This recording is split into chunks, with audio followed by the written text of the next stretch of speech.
오늘 신학 정립은 복음서 계시의 신학을 정립하겠습니다. 이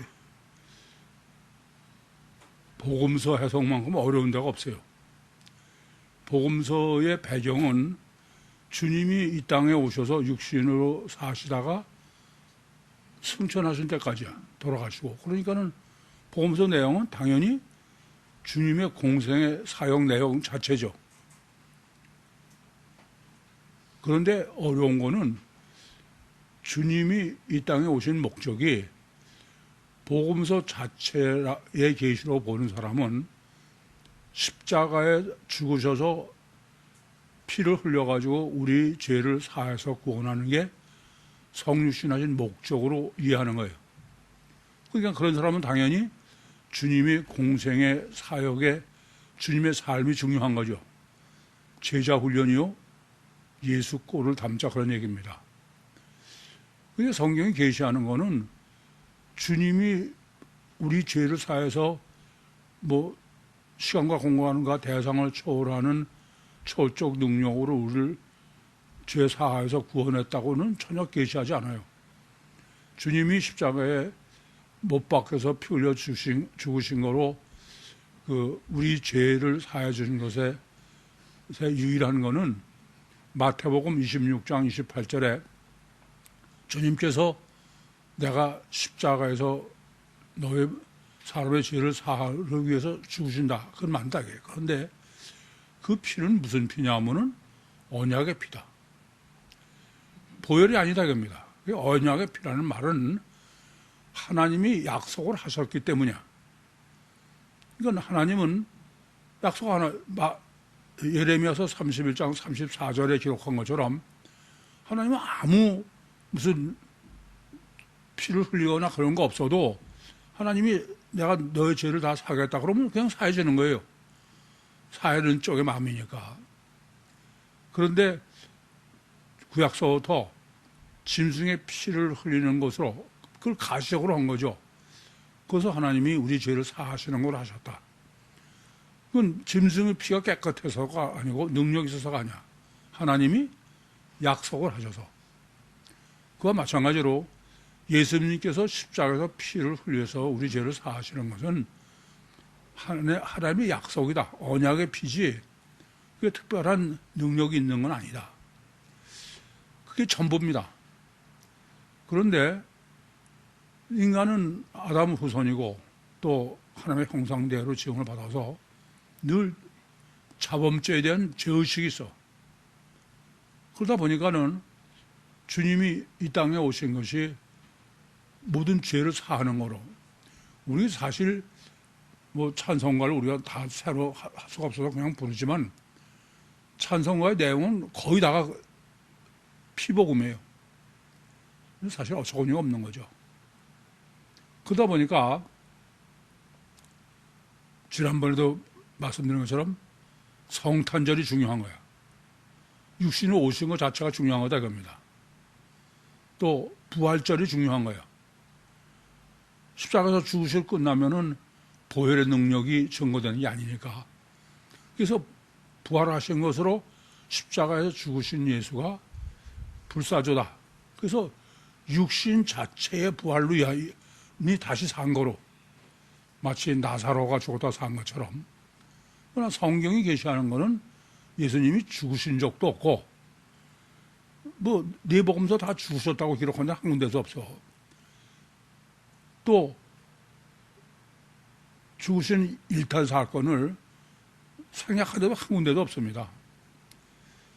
참 어처구니가 없는 거죠. 그러니까 아담 후손답게 단일체의 인간관으로 모든 것을 해석한 결과예요.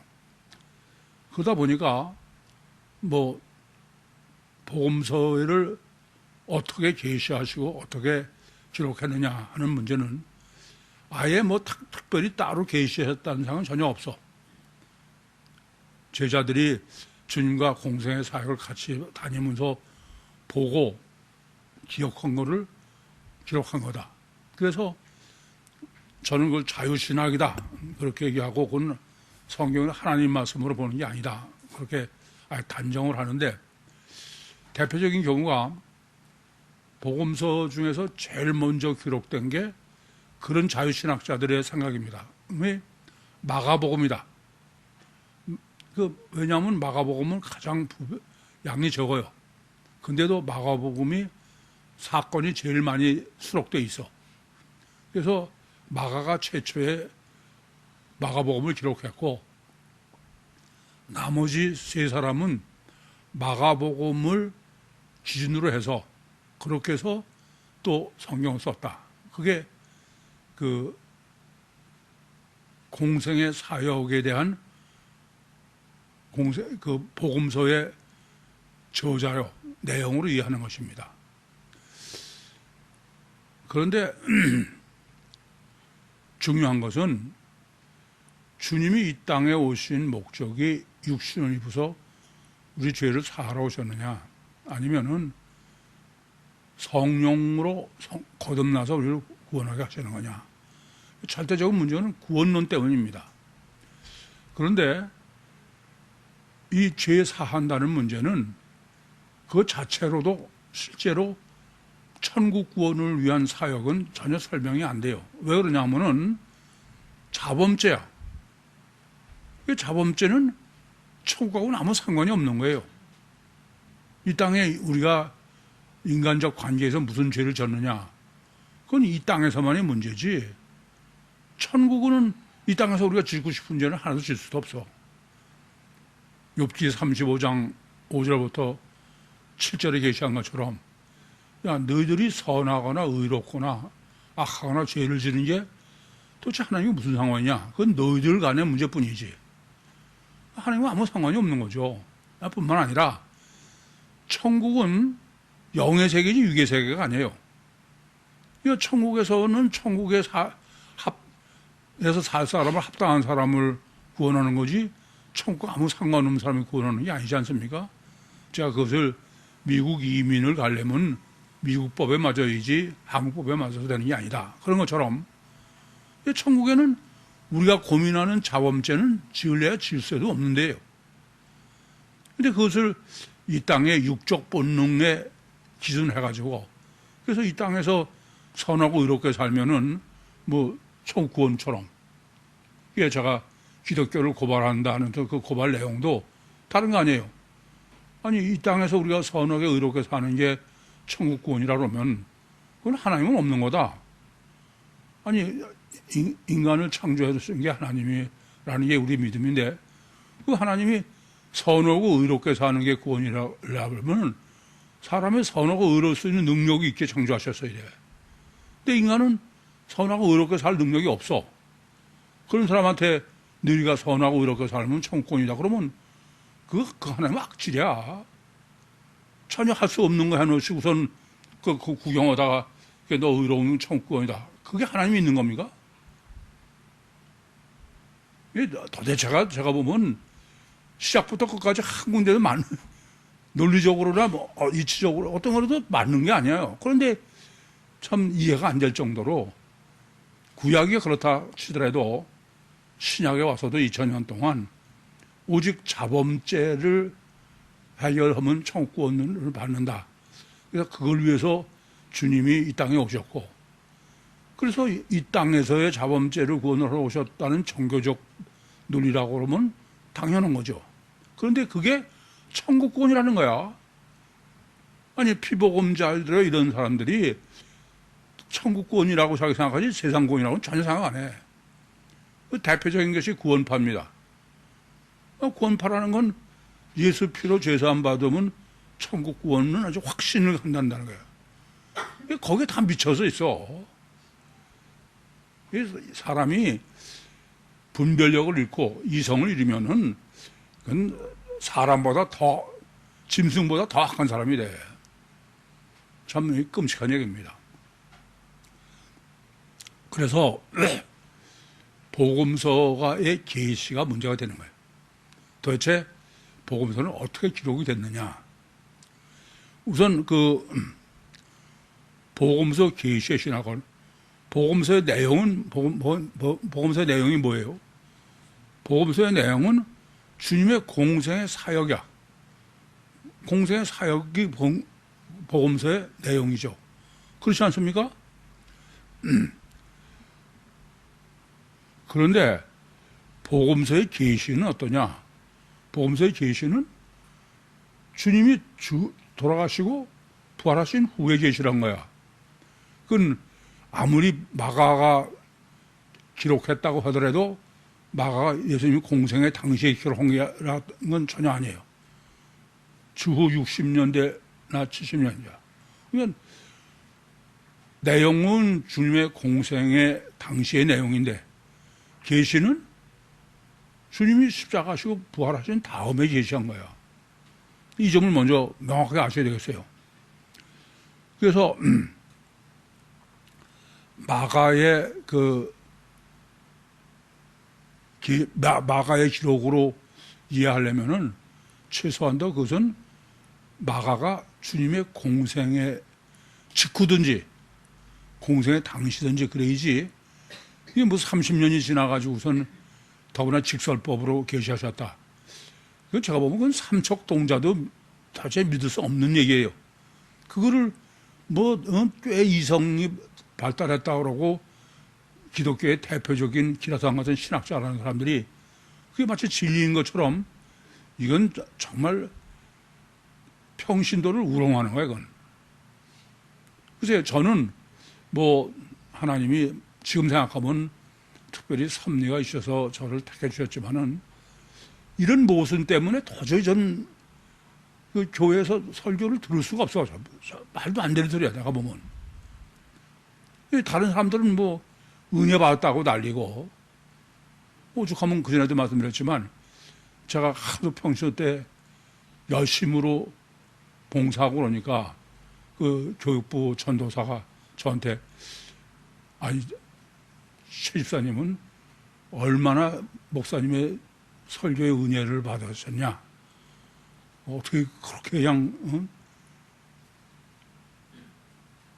쓰러들지도 않고 하느냐? 그래서 제가 나는 지금까지 은혜를 받은 게 2번이라고 해봐야 기캐는 한 2번이라고 생각한다. 그래서 깜짝 놀라는 거야. 근데 어떻게 그렇게 하냐? 그래서 내가 교회에 목사 보고 다닙니까? 저는 하나님 보고 다닙니다. 그래요. 저는 하나님 때문에 다니는 거지. 어느 목사가 어쩌다 그러면 교회도 옮길 수도 있고 그렇지. 그건 천만에게야. 신앙 바탕에 좀 문제가 되는 겁니다. 근데 그 복음서의 구성을 이제 생각해야 돼요. 구성은 복음서를 어떻게 구성했나부터 생각하셔야 돼요. 이게 복음서를 마가에 의해서 기록된 거다 그러니까는 복음서는 왕의 복음이다 이런 소리를 하는 거야.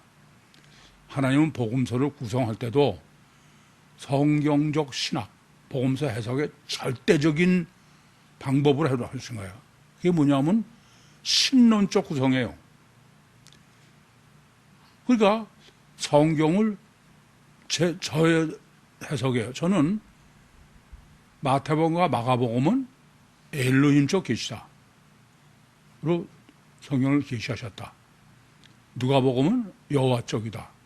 요한복음은 임마누엘이다. 이거 어떻게 그렇게 구별하느냐? 우선 먼저 아셔야 될 것은 그만큼 하나님은 엘로힘 여호와 임마누엘 신론이 절대로 중요한 거야.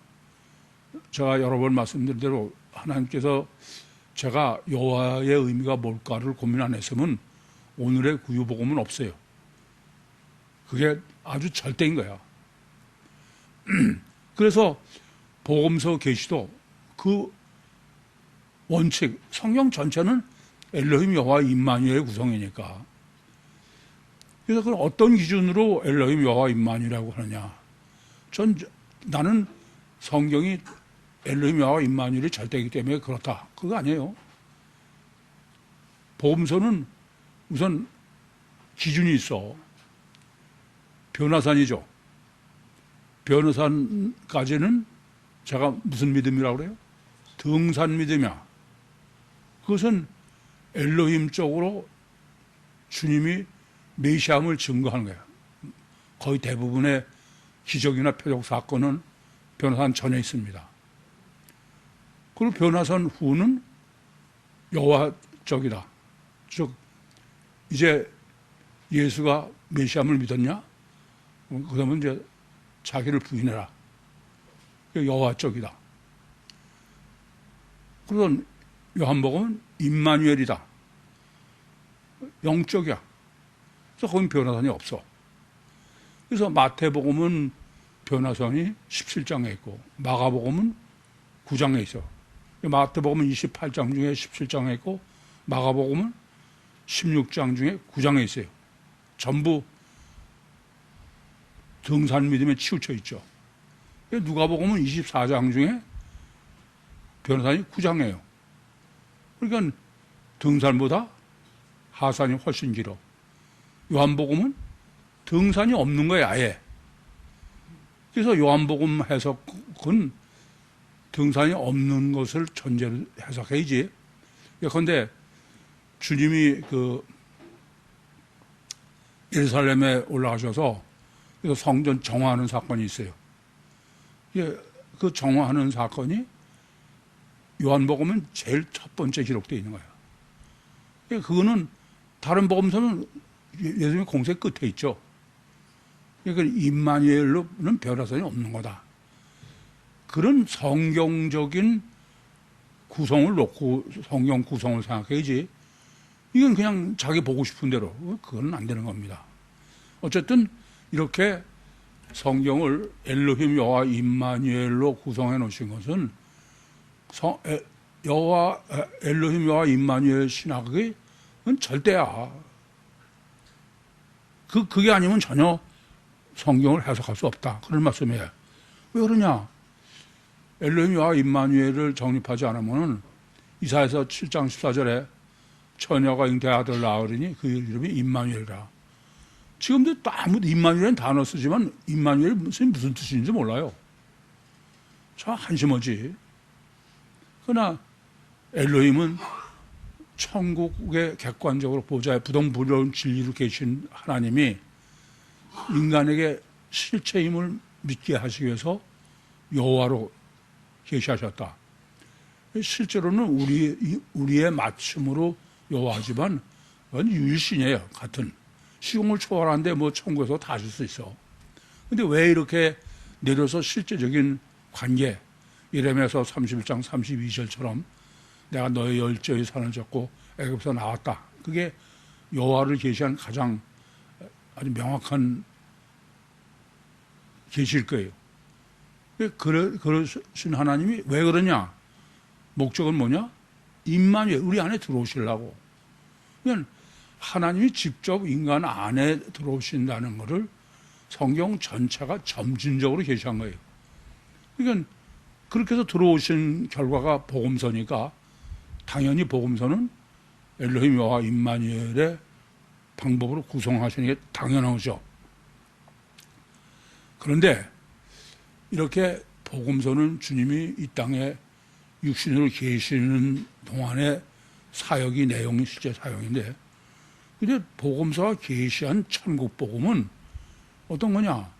그것은 육체 우선 이중체여 주체이신 하나님이, 삼일체 하나님이 육체 우선은 십자가에 죽으시고 부활하신 주님이 승천하셔서 그렇게 해서 실제로는 천국 구원이야. 세상 구원이 아니고 이 땅에 계실 때는 구원이 있을 수가 없는 구원이에요. 아시죠? 무슨 말씀이지? 그런데 그것을 이 땅에 있는 동안으로, 어려운 거는 이 복음서의 구원론이 어떤 구원이고 언제 구원이냐는 거야. 사실 마태복음 5장 그 산상복음에서도 산상복음은 육신 사후의 천국 구원이지 세상 구원이 아니에요. 그렇지 않습니까? 그래서 복음서의 내용은 계시는 주님의 공생의 사역 중의 계시를 기록하지만 주님의 사역의 내용은 뭐다? 천국 구원이지 세상 구원이 아니에요. 이 점이 지금 피복음과 우리와 절대적인 차이야. 그건 절대적인 요소가 뭐냐면 구원론이 뭐냐의 문제죠. 그래서 복음서가 계시하는 천국 구원은 우선 복음서가 하는 게 예수님이 공생의 사역은 공생의 자체를 계셔야 되는데 그렇지 않다 이겁니다. 그게 뭐냐? 성령 시대를 계셔. 오늘 이게 중요한 건 오늘은 예수님이 부활하시고 승천하신 다음에 복음서를 계시하셨다는 건 뭐냐면 주님은 성령 시대 전에 공생의 사역을 하시지만 주님이 실제로 복음을 전하시는 내용은 성령 시대, 성령 시대. 무슨 얘기입니까? 성령 침례 구원이야. 성령 침례 구원은 주님이 이 땅에 계실 때는 성령 침례가 없죠. 이게 이제 문제가 되는 겁니다. 그래서 오늘 이 비유는 씨 뿌리는 자가 내려서 뿌릴새. 그게 바로 이제 실제로 주님이 둘을 행해. 하나는 주님이 공생에서의 말씀이고, 근데 그 말씀인데 그게 실제는 뭐예요? 씨의 실제는 뭐야? 성령이야, 성령. 아시겠어요? 그러니까 둘을 같이 계시하신 거야. 오늘 서론에서 먼저 주님의 공생, 복음서 계시는 사후에 계시오. 그것은 그때 이루어질. 복음서에서 구원론을 아무리 말씀하셔도 그거는 주님의 공생의 사역 중에서 이루어지는 게 아니에요. 이해되시죠? 그래서 실제는 복음서 시대가 아니고 성령 시대, 성령 시대. 예, 복음서 해석이 그래서 어려운 거예요. 주님은 공생의 사역으로 하시면서 아직 주님이 벌써 성령으로 강림하지 않았는데도 주님이 공생의 사역하면서 계시하신 것은 주님 사후에 성령 시대를 계시하신 거다 이겁니다. 이걸 정립하지 못하면은 여러분 앞으로도 복음서 해석이 어려워. 그래서 성육신하신 신인 메시아의 구원, 즉 복음서가 계시하는 성육신하신 신인 메시아의 구원은 육신 사후의 일체 우선 이중체의 주체인 하나님이 십자가에 유구선은 십자가 달리시고, 그리고 하나님 자체는 주님은 일탈 부활하셔서 승천해가지고, 그래서 하나님 보좌 우편에 계시면서 그때 성령 내려보내시는 거야. 이해되죠? 거기에서 우리는 요한복음 3장 5절에 사람이 물과 성령으로 나지만 하나님 나라에 들어갈 수 없다. 그러면 그 성령이 어떻게 해서 실제로 성령 침례가 이루어지느냐? 그거는 요한복음 14장 16절부터 17절에 내가 아버지께 구하겠으니 그가 또 다른 보혜사를 너에게 주사 너희 속에 계시고 영원히 너희와 함께 계시라. 그건 주님 사후에 성령 강림이에요. 그것이 공생의 때는 아니다 이겁니다. 그러니까 주님은 공생에서 육신으로 계시면서 구원은 사후에 이루어질 구원인 거야. 이걸 정립하지 못하면은 상당히 헷갈릴 수밖에 없어.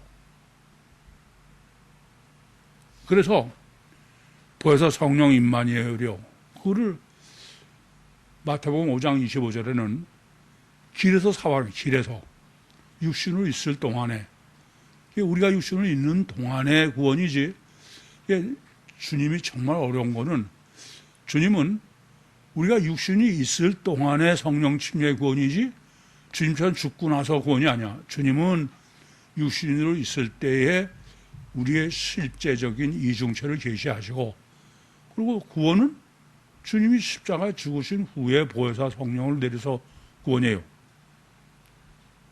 그런데 육신으로 계실 때가 그대로 우리가 구원이다. 그렇게 여기기 때문에 피복음이 성립하는 거야. 절대 그건 아니다 겁니다.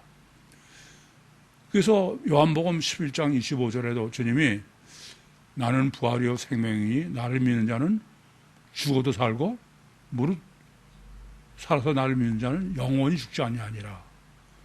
이거는 전부 성령 시대의 얘기죠. 그러니까 문제는 주님이 이 땅에 우리를 구원하러 오신 것은 성령 시대 이후의 구원이지 주님의 공생의 사역 중의 구원이 아니다 이거야. 그러니까 주님은 실제로는 지금 공생의 사역으로 하시면서 구원은 성령 시대의 구원을 주님의 구원론으로 계시를 해야 돼. 이걸 잘못 알면은 뭐 성령 받아라 뭐 이렇게 해서 구원받는 것처럼 되고, 그래서 그 복음서의 구원론이 수도 없이 여러 가지일 수밖에 없는 거야. 명확하게 정립하지 못하면은.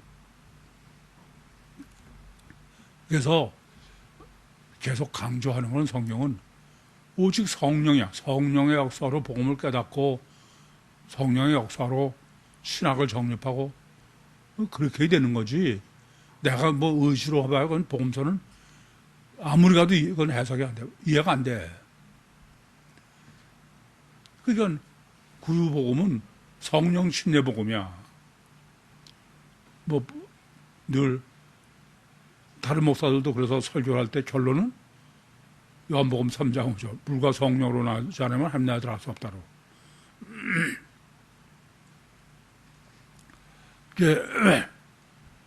복음서가 계시하는 천국복음은 육체 우선 이중체인 주체인 영 속에 반드시 이중체만 돼. 왜 그래요? 임마누엘 때문에 그래. 내 안에 영이 없으면은 그건 임마누엘은 아예 불가능해. 그래서 제가 세미나를 정립하면서도 하나님이 왜 잠깐 있다가 빠져나가실 거를 사람을 창세기 2장 7절에 창조하셨냐. 그건 다른 게 아니라 나중에 하나님이 우리 안에 들어오시려면은 들어오실 공간이 있어야 되는 거예요. 근데 단일체는 공간이 없다고 믿는 사람이야. 그래서 절대의 문제는 이중체의 가치관이다. 바로 이렇게 육체 우선 이중체의 주체인 영 속에 보혜사 성령이 들어오시는 게 요한복음 3장 5절에 말하는 성령 침례, 물과 성령으로 나야 하나님 나라에 들어간다는 얘기요. 그것이 요한복음 11장 25절에 나를 믿는 자는 죽어도 살겠고 무릇 살아서 믿는 자는 영원히 죽지 아니하리라. 그 말이 바로 성령 침례의 문제요. 그거는 휴거한다는 얘기죠. 또 마태복음 5장 25절에 길에서 사화하라는 내용이다. 그래서 이제 이게 중요해. 주님의 공생의 시대는 공생의 시대고 주님이 공생의 시대에 실제로 계시한 거는 공생의 시대가 아니야. 어디냐면은 주님의 교회 시대야. 이해돼요? 주님의 교회는 언제입니까? 사도행전 2장 이후에 성령 강림할 때야. 그러니까는 주님은 공생을 사시면서 공생을 계시한 게 아니야. 공생을 계시는 교회 시대지. 그래서 마태복음 16장 13절부터 20절에 주님께서 가이사랴 빌립보 지방을 지나가시다가 사람들이 날 누구라고 그러냐? 그랬더니 뭐 선지자 중에 하나라고 그럽니다. 너희는 나를 누구라고 그러냐? 베드로가 주는 그리스도시요 살아계신 하나님의 아들이십니다. 그랬더니 주님께서 바요나 시몬아 내가 복이 있도다. 이를 내게 알게 아니는 혈육이 아니요 하늘에서 내 아버지다. 지금 무슨 소리냐면은 성령 시대 얘기해. 성령 시대. 성령 시대 아니 엘로힘적 역사가 아니고서야 성령의 역사로 주님을 메시한지 어떻게 알아? 성령 시대죠 사실은. 그게 주님의 교회인 거야. 그러니까 실제로 주님의 교회는 주님이 부활하신 이후에 사도행전 2장 이후에 주님의 교회인데 주님은 공생애 때부터 주님의 교회 신학을 정립해 주신 거예요. 그래서 요한복음 20장 19절부터 23절에 부활하셔서 제자들의 현현하셔가지고 그 평강이 있을지어다 그러시면서 숨을 내쉬면서 성령을 받아라. 그러시고선 무슨 죄든지 땅에서 매면 하늘에서 맬 것이요 땅에서 풀면 풀린다. 그 말은 교회야. 주님의 교회. 이게 주님의 교회는 여러분들이 이렇게 모이는 데가 교회가 아니야. 마태복음 18장에처럼 너희가 내 이름으로 두셋이 모이는 곳에는 나도 그들 중에 있다. 주님의 이름으로 왜 주님의 이름으로 모인다 그래? 성령 강림 교회를. 그래서 복음서가 어려운 건 복음서는 다시 정리해드리면 주님의 공생의 사역이 복음서의 실제 배경이에요. 그런데 복음서에 계시하고 있는 복음서의 구원은 복음은 천국 복음이 세상 복음이 아니야. 그래서 그것은 교회 시대예요. 그러니까 그게 해석이 쉬운 게 아니죠. 그게 복음서 가장 어렵습니다. 그래서 오늘 본문은 지금까지 마태복음 10장부터 12장까지는 이중죄 절대론을 정립해 주신 거예요. 그래서 오늘부터 13장부터는 천국 복음이에요. 그래서 천국 복음이 왜 어때야 되느냐? 그거를 먼저 이중죄로 혁명을 해야 되고 그 다음에 천국 복음은 이렇게 교회 시대의 복음이다.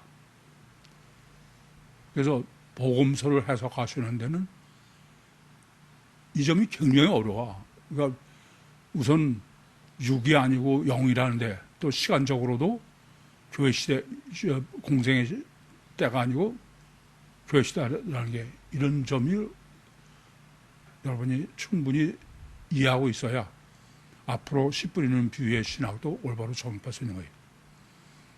아마 오늘 이 복음서 계시의 신학으로 여러분들이 일단 그 복음서의 모순처럼 보이는 그 계시는 정리가 되셨을 거로 믿습니다. 믿는 말씀 있는 대로 들으셨으면 본문 보겠습니다.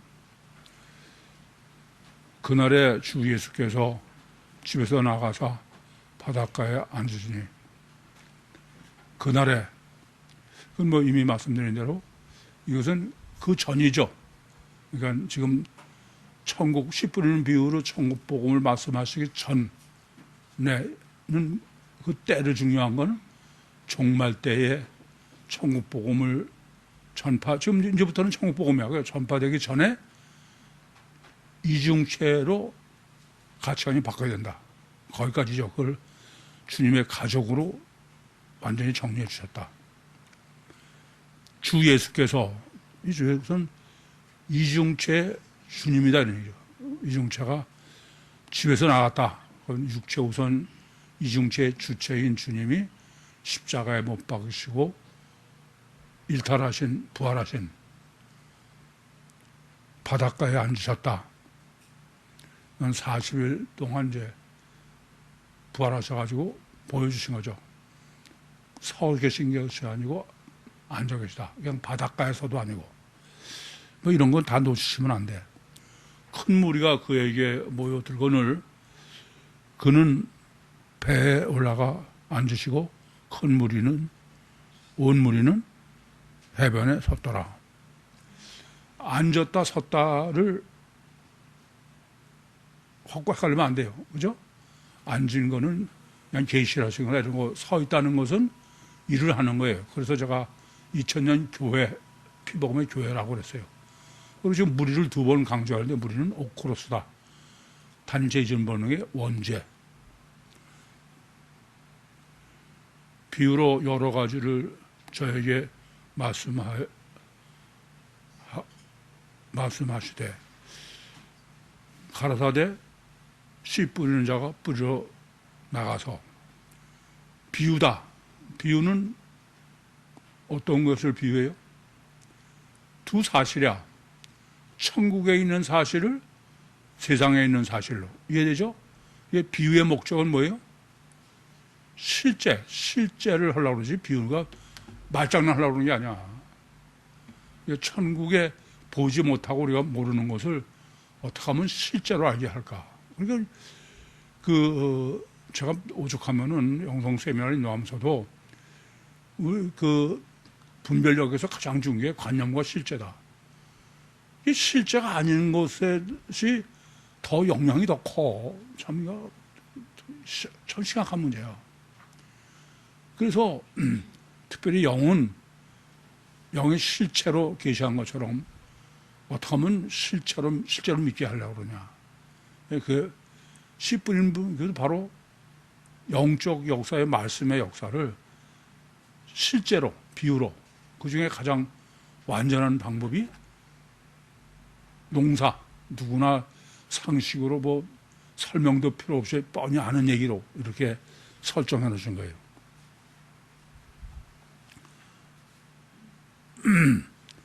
예, 배에 올라가 앉으셨더니 온 무리가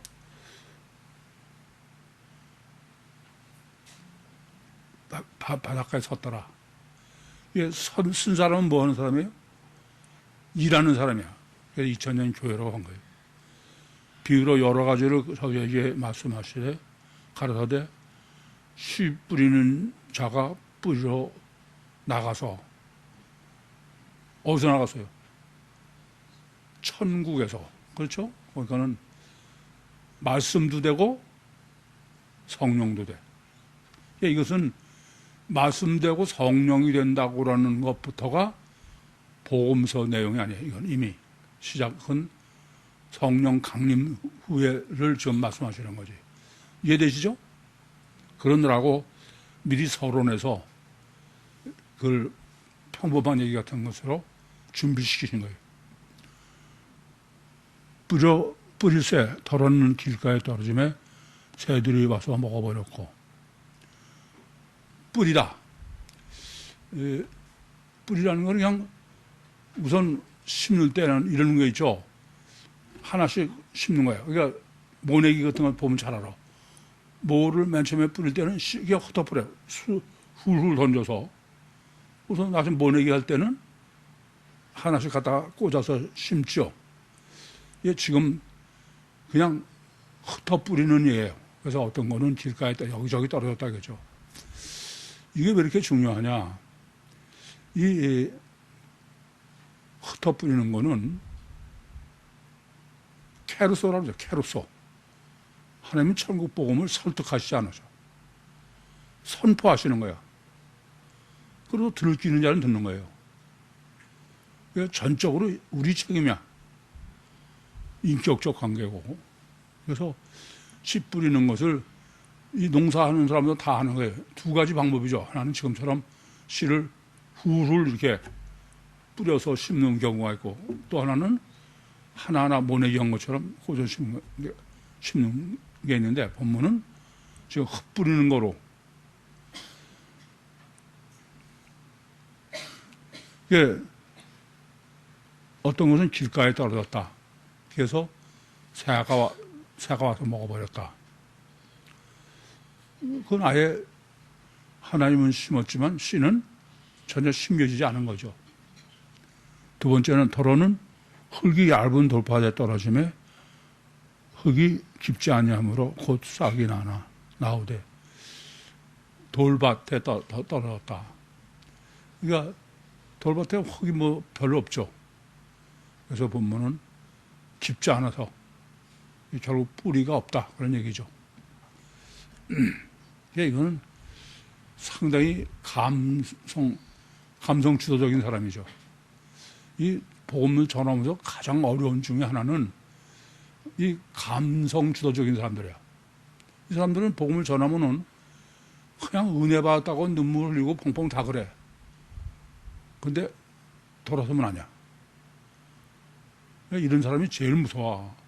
그런데 뭐 목사들은 그건 모르고 피버 눈물을 흘리고 은혜 받은 줄 알고 일부러 어떻게 하면 좀 우리 교인들을 울릴까 그러라고 연출가한테 돈까지 주면서 그런 한심한 일이 벌어져. 이게 영적 복음이냐 육적 복음의 차이죠. 그 전에 제가 이단 대책 시비를 다닐 때인데 거기 이단 대책위원이라는 거는 침례교당의 전부 총회장을 한 사람들이에요. 총회장을. 그 구성원들이 한 5명 되는데 근데 이제 그분들 거기 모시고 오느라고 운전기사들도 왔어요.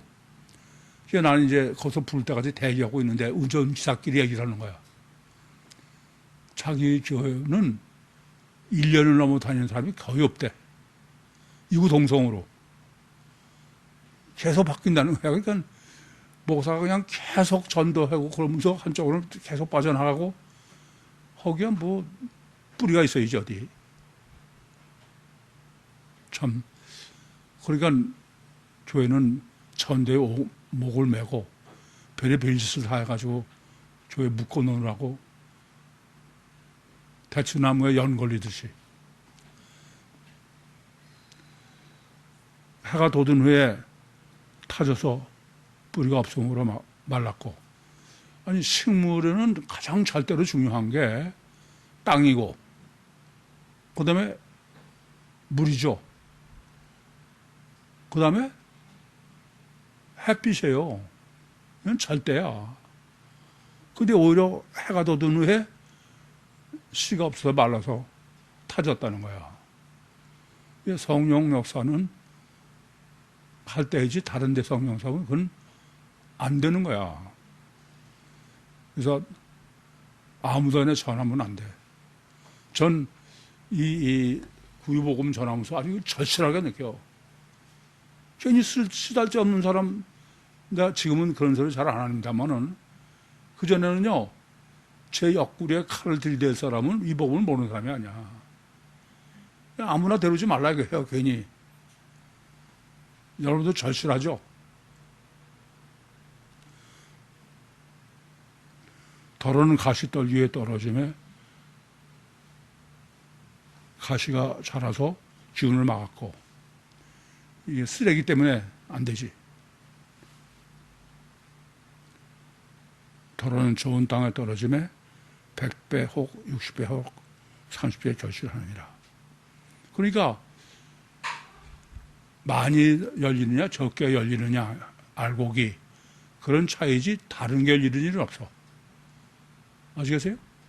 이제 다른 거 열리는 거는 요 다음에 가라지. 알곡을 심었는데 가라지가 어디서 났습니까? 그래서 정리해 주실 문제죠. 귀 있는 자는 들을지어다. 이게 사실 충격적이에요. 우리는 계시록 2장과 3장의 7교회를 말씀하실 때도 성령이 교회들에게 하신 말씀을 귀 있는 자들은 들으라. 그러니까 귀 있는 자들은 영적인 거니까 아무나 못 듣고 이렇게 생각하기 쉬워. 근데 영적인 것이 오늘 정립해 드는 게 가장 과학이야. 의뢰 이래요.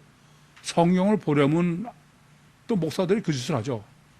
성경을 함부로 해석하면 안 된다. 이러니까 미리부터 뭐 하나님도 신비고 성경도 신비고 그러니까 완전히 사람들을 바보로 만들어 놓고 그러선 목사 마음대로 춤추는 거야. 참 딱한 얘기지. 질문 있습니까? 천국복음을 잘 정립하시기 바랍니다. 마치겠습니다.